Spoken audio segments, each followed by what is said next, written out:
Bonjour et bienvenue dans le podcast du jeudi, un podcast qui nous fait du bien et qui part à la découverte des solutions pour le monde d'aujourd'hui et de demain.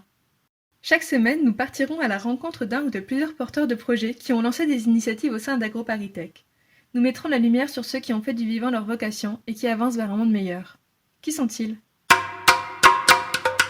Aujourd'hui, nous accueillons Annie qui nous parlera de Glim Africa, sa solution pour fabriquer des pâtes localement au Cameroun.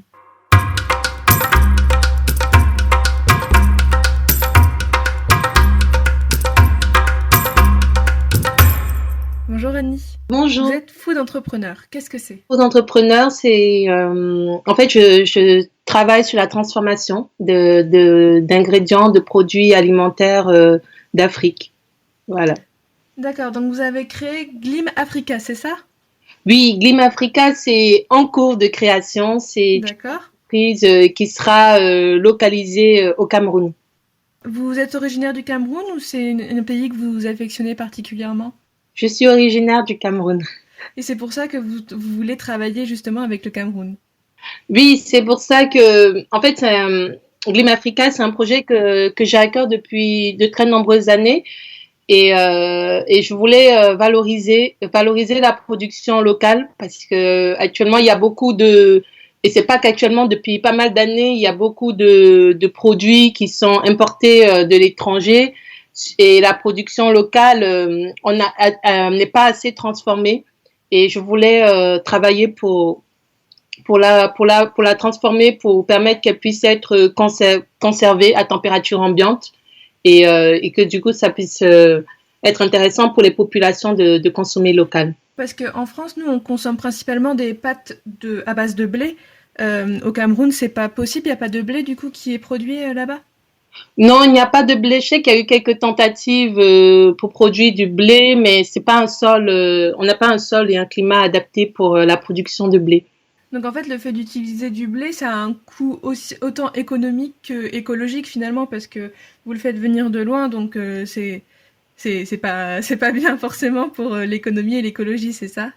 Oui, oui, pour les deux raisons, effectivement, parce que dans les pâtes de blé, on en consomme beaucoup au Cameroun parce que c'est un produit pratique. Comme je vous le disais avant, c'est un produit qui se conserve et qui se cuisine assez facilement, qui s'adapte à beaucoup de recettes, et qui convient très bien à un style de vie urbain. Et donc, on importe depuis, il y a des entreprises localement qui fabriquent des pâtes de blé. Il y a des pâtes de blé qui sont également importées pour satisfaire la demande. Et effectivement, c'est un problème, ça peut représenter un problème au niveau écologique et au niveau économique, parce qu'effectivement, on ne travaille pas, on fait venir des ressources de loin, souvent d'Afrique du Nord, il me semble. Et en plus, on ne stimule pas la production locale. Le Cameroun est plutôt un pays agricole, c'est un pays qui est vraiment reconnu pour son agriculture, et le fait de faire venir des matières premières extérieures, ça n'aide pas à trouver, ça ne permet pas de proposer des débouchés pour ce qui est local, pour la production locale, et encourager cette production également qui est source d'emploi. Justement, au Cameroun, quelles sont les agricultures? Qu'est-ce qui vous permet de faire des pâtes en termes de... Enfin, quelles sont vos bases de pâtes camerounaises? Moi, pour ces pâtes, j'ai choisi de travailler une légumineuse qu'on appelle le niébé, qu'on appelle au Cameroun, on l'appelle plutôt coquille, mais en général, elle est connue sous le terme de niébé. C'est une sorte de petit haricot à œil noir. Et j'ai voulu travailler cette matière première parce que déjà, elle avait un intérêt nutritionnel, parce que c'est riche en protéines, c'est intéressant pour libre alimentaire, et également parce elle est peu valorisée. Nous, au Cameroun, il y a différentes cultures. On trouve beaucoup de tubercules, le manioc, la patate douce. On trouve quelques céréales qui sont pas très valorisées. Le mil, le sorgho. On trouve également tout ce qui est légumineuse, les haricots, toute la gamme des haricots. Et aujourd'hui, dans notre alimentation, on valorise beaucoup plus les tubercules que les céréales et les légumineuses. Donc, j'avais envie d'aller un petit peu plus sur cette axe légumineuse, essayer de dynamiser un petit peu cette filière. Sachant qu'elle est elle est source de pas mal de bénéfices, que ce soit même en termes de culture, parce que c'est des produits qui fixent l'azote dans le sol, et également en termes nutritionnels par leur richesse en protéines. En fait, finalement, votre alternative de pâtes locales au Cameroun peut même se retrouver meilleure pour le corps. C'est-à-dire, on a tendance à acheter des pâtes qui sont pas complètes et qui sont donc pas assez nutritives pour nous. Comment vous avez fait pour trouver votre composition, pour avoir vos idées, pour avoir ces pâtes qui sont nutritives et bonnes? Quel a été votre parcours? Qu'est-ce qui vous a amené jusque-là? On peut s'imaginer que ça a été long. Oui, tout à fait. Parce que, comme je vous l'ai dit, c'est un vieux projet. C'est un projet que je pense que j'ai eu, j'avais 15 ans. Ah Donc, oui, ça date déjà. ah oui, d'accord. Et, et comme j'étais assez déterminée par rapport à ça, je ne l'ai pas eu dans tous ses contours, mais disons que j'ai toujours voulu valoriser les productions locales, trouver un moyen de les conserver.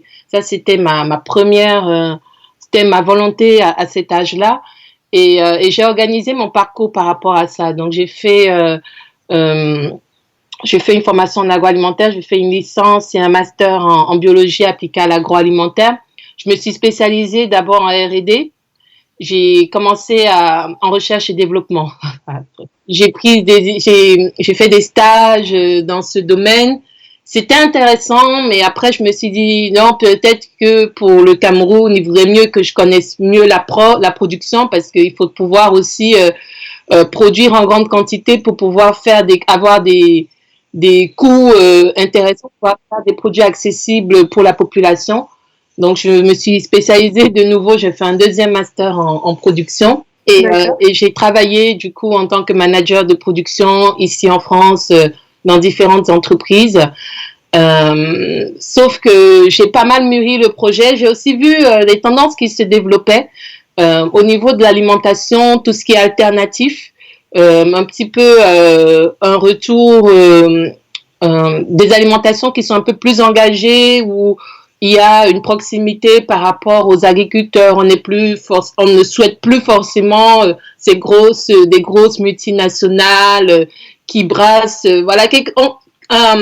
qui brassent une production qui a un certain pouvoir. On souhaite peut-être plus des relations de collaboration, de coopération. Et en voyant toutes ces tendances que je trouvais très positives, même tout ce qui a trait au développement durable, à l'alimentation durable, vraiment à la prise de conscience et au fait de limiter les additifs, tous ces mouvements en fait qui venaient d'un ras-le-bol et qui ont poussé également l'entrepreneuriat ici en France, ça m'a amené à repenser le projet, à me dire j'allais peut-être sortir de ce cadre où j'avais envie d'aller, de faire une usine qui va produire juste une usine qui va produire des aliments, mais essayer de penser vraiment un cercle vertueux alimentaire. Et donc ça m'a amené à me dire que je retourne vers l'innovation. Donc j'ai intégré AgroParisTech dans le cadre d'un master spécialisé donc en ingénierie des produits, pour reprendre des bases en tout ce qui est cuisine, parce que j'ai voulu me rapprocher également de la fonction de base de l'agroalimentaire, c'est nourrir les populations. Donc j'ai pu avoir cette formation, elle était en double diplôme avec l'école de gastronomie Ferrandi. Donc, j'ai pu reprendre des bases en cuisine, vraiment avoir cette proximité par rapport à l'aliment que j'avais pas forcément. Et puis, reprendre aussi des bases dans tout ce qui est recherche pour pouvoir vraiment développer des produits qui sont viables par rapport aux problématiques qu'on a aujourd'hui de durabilité et de développement durable. Donc Glimafrica, finalement, c'est un peu l'apothéose de toutes vos recherches. C'est un mélange de tout ça qui permet d'arriver jusqu'à un produit qui vous satisfait aujourd'hui? Oui, c'est vraiment, je pense que j'ai passé beaucoup de temps à penser ce projet, mais je ne le regrette pas parce que j'ai beaucoup évolué dans l'idée que j'avais, et pour moi c'est plus que des produits. Les pâtes, c'est vraiment un début, c'est vraiment pour démarrer dans l'esprit que je souhaite vraiment pour l'entreprise. Mais derrière ça, il y a vraiment une volonté. Il y a d'autres produits que je travaille toujours en relation, en collaboration avec AgroParisTech d'ailleurs. J'ai eu des étudiantes d'AgroParisTech qui ont travaillé avec moi sur d'autres produits qui seront lancés après les pâtes. Et, euh, et c'est vraiment plus que des produits. Je travaille encore sur le concept, sur la vision des choses, sur prendre en compte un maximum de choses dans l'approche même de production. Dans la conception, je vois déjà assez bien, c'est déjà assez bien défini, mais dans l'approche de production et dans l'approche de commercialisation des produits, j'essaie vraiment d'intégrer toutes ces notions, même d'économie circulaire, essayer d'être vraiment cohérente par rapport à ce en quoi je crois aujourd'hui. D'accord. Et du coup, là, vous avez sorti une sorte de pâte témoin, on va dire. Vous avez pu les faire goûter, vous avez eu des retours? Oui, oui, tout à fait. Les pâtes, j'avais eu l'occasion de les faire goûter au Cameroun. C'était en juillet de l'année dernière. C'était des témoins, c'était vraiment des pâtes témoins. C'était pas la version finale qui est disponible actuellement. Mais ça, j'ai eu de très très très très bons retours. Les gens ont vraiment apprécié le goût, hein, parce que c'est la première chose. Le goût et puis l'initiative. Et il y a même une chose qui m'avait marqué, c'est que plusieurs personnes m'ont dit c'est un produit qu'on connaît. Que, en fait, ils étaient enthousiastes du fait qu'ils connaissaient ce produit, ils avaient l'habitude, certaines personnes l'avaient cultivé, et ils me disaient finalement le blé, nous, on connaît pas, ça ne nous parle pas. On mange ces pâtes, mais on ne sait pas d'où ça vient. Et ça m'a conforté dans l'idée que les gens ont vraiment besoin de connecter avec leur alimentation et donc, ça a poussé à continuer le projet donc, que je mène au sein de l'incubateur d'AgroParisTech à Massy, le Fooding Lab, pour finaliser les pâtes. Aujourd'hui, j'en suis à la fin. Bon, je devais partir au Cameroun à la fin du mois de mars. Ça n'a pas pu se passer, mais comme je voulais. Mais bon, ça me laisse aussi du temps encore pour penser aussi les produits à venir. Et, voilà, je suis positive. Oui, bah, vous avez raison, c'est un beau projet qui avance vraiment bien et qui est à bout presque.